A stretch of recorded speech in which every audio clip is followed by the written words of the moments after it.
On est à la Cavicon avec Chris. Chris, est-ce que tu peux nous présenter ta chaîne YouTube? Oui, voilà, je fais des vidéos sur internet, merci. Le nom de ta chaîne? Poisson fécond. Et donc, je réalise des vidéos que j'essaye de faire instructives, où on apprend des trucs et fun à la fois, où on peut se marrer, voilà, quoi, tout bêtement. Ça fait combien de temps que tu l'as lancé ta chaîne? 3 ans et demi. 3 ans et demi, ça fait 3 ans et demi. Et ça fait à peu près un an, ça fait un peu plus d'un an que j'ai changé de format pour des vidéos. J'ai essayé de rendre plus grand public et mieux monté, quoi. Plus fun, enfin plus dynamique, quoi. Et ça a marché, ça a porté ses fruits, hein, ça a porté. Et aujourd'hui, combien t'as d'abonnés? 10 millions. Non. 500 000, ouais. Un demi-million, voilà. Alors comment s'est passée cette montée en puissance? Bien, hein, impeccable, hein, je vais pas me plaindre. En fait, ça avait commencé à péter, à exploser. En fait, en mai-juin, j'avais 10 000 abonnés, dernier. Et 2 mois après, j'en avais 100 000. Et ça a grimpé sans vraiment s'arrêter depuis ce jour-là, quoi. Et moi, en parallèle, je sortais des vidéos. Et puis, c'est cool, puisque je peux en vivre à partir de cet instant. Enfin, de juin. Donc, en moins d'un an, t'es passé de 10 000 à 500 000 abonnés? Voilà, exactement. Très bon résumé. Et donc t'as passé donc plus de 2 ans et demi pour arriver à 10 000 abonnés. En gros, qu'est-ce qui s'est passé à partir de ces 10 000 enfin, quel était le vrai changement? Est-ce que c'est toi qui as compris quelque chose? Explique-nous. Non, mais moi, à partir des 10 000 abonnés, j'avais déjà fait des dizaines de vidéos, trucs à Chris. C'est les vidéos qui marchent le mieux en fait sur ma chaîne. Et aux 10 000 abonnés, je sais pas ce qui s'est passé. Moi, j'ai essayé d'expliquer comme une sorte de bombe, de seuil critique, tu vois. Et à partir d'un certain moment, ça pète. Et là, je sais pas, ça a pété. Je ne sais pas vraiment pourquoi. J'ai rejoint un network qui m'a aidé. J'ai eu des boosts de plus gros comme Fanta, de Fanta et Bob. Après, les gens partageaient aussi un peu plus massivement. Et voilà. Mais c'est pas facile à expliquer. Ouais. J'ai pas vraiment la recette. Je sais que tu es très transparent dans tes vidéos EDK, tu parles de tout ton parcours et sur le moment, donc c'est super intéressant. À quel moment ta chaîne est devenue, t'a permis de vivre, de dégager suffisamment de revenus pour en vivre? Juillet, août. C'est à 10 000 abonnés. En fait, quand j'ai eu les 50 000, concrètement, je l'ai dit dans le DK 17. Non, 13, pardon. Le DK 13.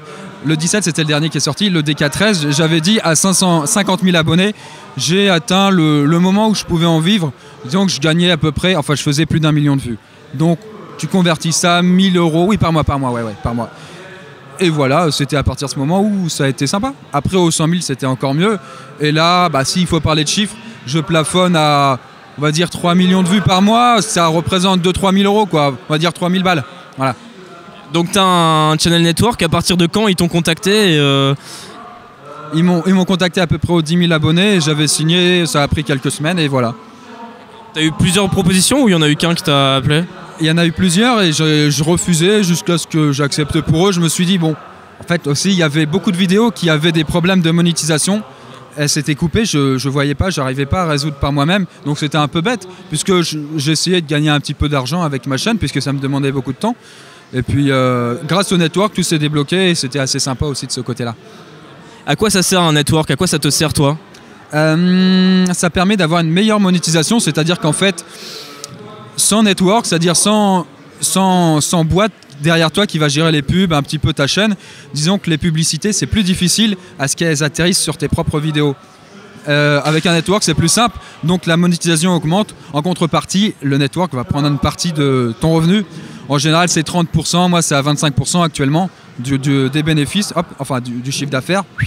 Il part dans le network et puis après il peut t'aider pour, par exemple, faire des affiches ou des banderoles ou des bandes annonces, enfin ce genre de trucs, pour t'aider à monétiser, à mieux faire connaître tes vidéos en fait essentiellement. Et protéger aussi enfin plutôt récupérer les droits si t'as pas les droits sur les objets que tu utilises. Je le désactive ça. Si quelqu'un veut prendre mes vidéos, il le fait. Mais après, si vraiment c'est à l'arrache, il met la vidéo telle quelle, évidemment ça sera coupé. Mais après, s'il prend des extraits, je m'en fous, c'est pas grave. Non, je parlais pas de ça en fait, je me suis gouré. Je voulais dire les droits si tu utilises des musiques ou des visuels. Exact. Ouais. Au niveau juridique, il aide pas mal et ça, c'est cool, ouais. Et tu parles des chiffres d'affaires et tout parce que t'as monté une entreprise carrément? En fait, quand tu es youtubeur, concrètement, tu es un auto-entrepreneur. Après, il y a plusieurs statuts, hein, mais tu es une entreprise, en fait, tout bêtement. Et je suis auto-entrepreneur, et voilà, y a une partie qui va dans les taxes, comme n'importe qui, comme le mec qui vend des boulettes, enfin des boulettes. Il peut vendre des boulettes de viande s'il veut, mais c'est des baguettes ou n'importe quoi. Voilà. D'accord, donc c'est une obligation à partir de quand? Enfin, je veux dire, tu peux être youtubeur, monétiser tes vidéos, mais pas avoir de statut réel. À partir de quand tu as monté ton auto-entreprise du coup? Bah, en fait, assez récemment. Assez récemment, et puis bah, les déclarations, ça se fait pas le jour même, quoi. Ça après avec un an, donc ça te permet de prévoir à l'avance, tout ça, tout ça. T'as été contacté par un sponsor. À partir de quand une chaîne YouTube peut intéresser les sponsors? J'ai pas été contacté par un, mais des tas de sponsors, et j'en ai accepté un, plus exactement. Après, pour la chaîne YouTube, je sais pas, à partir de 100 000, je pense qu'on commence à avoir des propositions. Après, ça dépend aussi de l'audience qu'on fait. C'est clair que tu peux avoir 100 000 abonnés et pas gagner ta vie. Moi, je pouvais gagner ma vie avec 100 000 parce que je faisais beaucoup de vidéos, il y en avait beaucoup. Mais si tu fais une vidéo tous les 6 mois, tu vas pas gagner et tu vas pas intéresser grand monde. Donc voilà. D'accord, donc c'est aussi un point intéressant pour compléter tes revenus, le sponsor. T'en as accepté qu'un pour l'instant? Ouais, c'était un sponsor, c'était pour un site de rencontre, je vais pas citer le nom, on s'en fout là, mais je peux citer le tarif, c'était 10 000 balles. Donc 10 000 balles, c'est vrai que c'est assez énorme, mais en tout cas, c'est à peu près ce qu'on peut estimer avoir hein, dans ces eaux-là, quoi. Comment ça s'estime? Comment tu négocies avec ces gens-là? Comment ça se passe concrètement? Bon, après, négocier, on peut toujours négocier, mais disons qu'il me dit, alors oui, on aimerait bien que vous intégriez ça dans une vidéo, peut-être parler de notre site pendant quelques secondes, voilà. Et après, ils me disent, je leur dis, ouais, peut-être, et ils me disent, alors, on pourrait vous faire une enveloppe de 5 000, 10 000, On dit oui, non, et après, on peut dire, ouais, j'aimerais plus, enfin, tu vois, voilà. Est-ce que le Channel Network t'aide pour tout ça? Est-ce que c'est un rôle?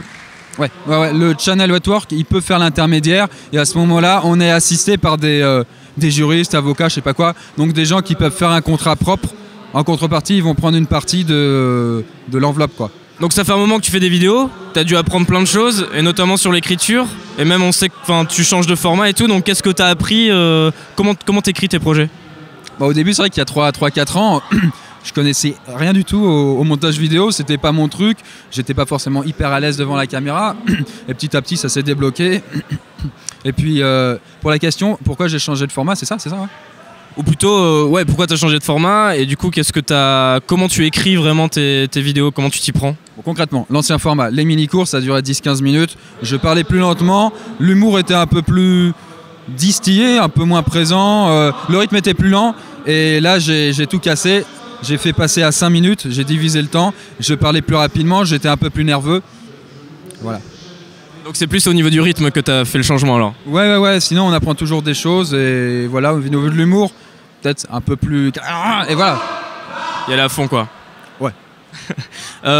Niveau accroche, est-ce que tu as appris des choses pour accrocher les gens plus à tes vidéos Tu commences dans... Tu t'évites de raconter ta vie dès le départ, enfin tu commences d'emblée. Moi je dis salut c'est Chris ou bonjour la Pasquale, je sais plus quoi. Et ensuite, est-ce que vous savez que ça. Et tu leur apprends un petit truc, ils font ah pas bête. Tu glisses une petite blague, comme ça fait rire les plus jeunes et ceux qui sont sensibles à mon humour. Et puis ensuite j'enchaîne directement, truc 1, voilà, toujours dynamique quoi. Est-ce que pour toi quel serait l'élément le plus important entre l'écriture, le son, le montage, l'image? Est-ce qu'il y a quelque chose de plus important que les autres ou est-ce que tout est important? Évidemment, je vais pas te dire, je sais pas, quand je mets des points, c'est cool. Non, mais vraiment, toutes les étapes sont importantes. L'écriture, le fait de donner du rythme à la vidéo. Ensuite, quand tu tournes, l'énergie que tu donnes. Ensuite, quand tu montes, toutes les cuts. Parce que sans les cuts, la vidéo, elle fait à peu près 40 minutes. Je me répète. Et ça fait un rythme plus lent et c'est un peu chiant, quoi. Après, quand tu fais les cuts, donc tu raccourcis, ça devient plus nerveux. Tu rajoutes les musiques, tu fais les zooms, des zooms, enfin en tout cas pour moi, voilà. Et à la fin ça passe nickel. Donc je sais que tu es en train de créer de nouvelles chaînes. Non? Elles sont créées déjà, ça y est. Ah ça y est? Eh ouais, quand même. Et comment ça se passe? Bien. Non. Concrètement, Quantic Shark, c'est à la chaîne Jeux Vidéo, je le fais avec mon coloc qui est quelque part. Et ça se passe bien, on essaye d'en faire une par semaine. Comme on bosse à 2, 50-50, le travail est assez rapide. C'est un truc assez rythmé, hein. S'il faut comparer, ce serait du Squeezie à 2. Mais avec notre propre style, un peu plus trash, avec des gros mots, tout ça, voilà. Et puis le Verso, c'est une chaîne relaxation ASMR, plus exactement. C'est un terme un petit peu bizarre pour dire que c'est des sensations agréables qu'on a quand on écoute quelqu'un parler doucement ou entendre des bruits comme la pluie, tout ça. Et là, je suis qu'à 2 vidéos, c'est un peu plus compliqué puisque j'avais jamais fait ça avant. Et ça demande un état d'esprit assez particulier, il faut être le soir, être un peu relax, tout ça, quoi. Donc est-ce que tu penses que ces chaînes vont grimper plus vite parce que maintenant tu as de l'expérience, tu as appris des choses et tu vas aller plus vite droit au but et aussi grâce à ta communauté qui existe déjà, est-ce que tu as mis en place une stratégie, un truc pour faire monter tes chaînes rapidement? Alors la stratégie marketing, premier point.